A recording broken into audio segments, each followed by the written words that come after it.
എന്ന് പറയുന്നത് കടന്നപ്പള്ളി രാമചന്ദ്രൻ എന്ന് പറയുന്ന ഒരു മന്ത്രിയുടെ വാഹനമാണ്. പുരാവസ്തു വകുപ്പ് കൈകാര്യം ചെയ്യുന്ന, തുറമുഖ വകുപ്പൊക്കെ കൈകാര്യം ചെയ്യുന്ന ഒരു മന്ത്രിയുടെ വാഹനമാണ്.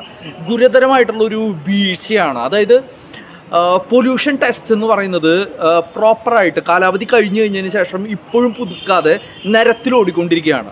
2022 തൊട്ടിട്ട് സ്പീഡ് വയലേഷൻ്റെ ഫൈൻ അദ്ദേഹത്തിന് വന്നു കിടക്കുന്നത് 2025 ഇത് പുതുക്കിയിട്ടില്ല. നിയമം എല്ലാവർക്കും ഒരേപോലെ ആയിരിക്കെ പൊല്യൂഷൻ ടെസ്റ്റ് പുതുക്കാതെ ഒരു മന്ത്രിയുടെ വാഹനം നിരത്തിലോടിക്കൊണ്ടിരിക്കുന്നു.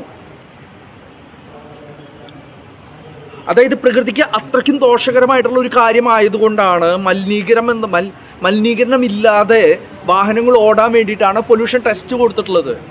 ഇവർ പ്രകൃതിയെ കുറിച്ചിട്ട് എത്രത്തോളം കോൺഷ്യസ് ആണ്,